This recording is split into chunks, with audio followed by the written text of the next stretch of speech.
because it is conceivable that within this horror that he also displayed, he did some good things in terms of reuniting the German nation, and also in terms of giving us all the ultimate example of evil, so we would all know the worst of what we can be in modern times.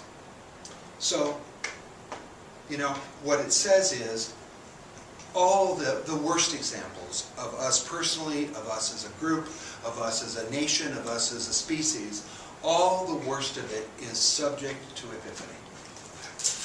And indeed, this is what the great guys on the other side of the spectrum, the Buddha guys and the Jesus guys and those guys, what they came to say to us is, you know, you don't have to do it that way. You could forgive yourselves. You could rise above. You could transcend.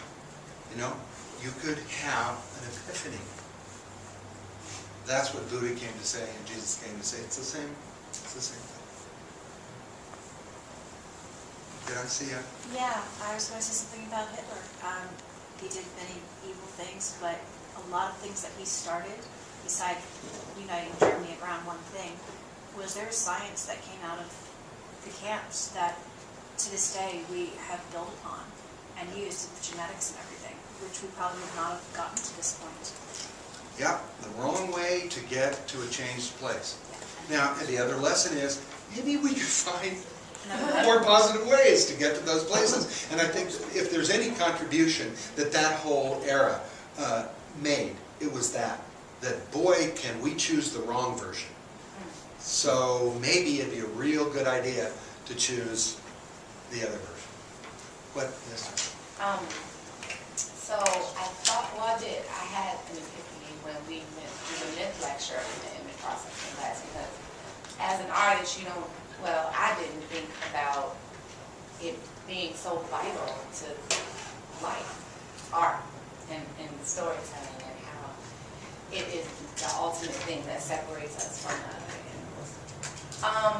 So I had an experience, because I have a friend who's like my acting buddy in New York. We, you know, back and forth. Did you see this movie? Did you see who thinks going to be nominated? Like, we go back and forth with our little pool. And she's like Meryl Streep's like biggest fan. Like, she loves her probably. No, she's not. As much as she loves her. And I love her too, but she's like, you know, diehard Meryl. So she calls me to talk about It's Complicated. And she's like, did you see that movie? And I was like, I was just going to call you to talk about this movie because I just saw it.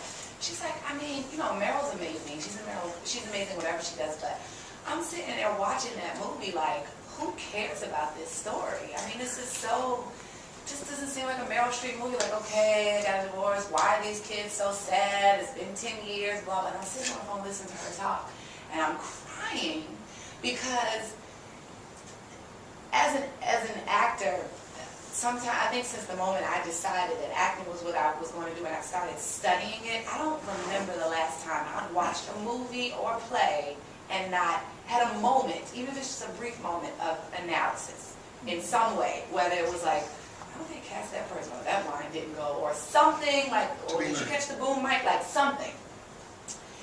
This movie, so this is like 15 years. This is the first movie in 15 years that I have watched like an audience member, like just a human having a human experience, watching a story being told and relating to it, and having that universality that art creates. And when I'm like crying in the movie, I'm related to this movie because I feel like, I mean, Nancy Orange just like stole my family story, except for the parents didn't have these great careers. But other than that, I'm like,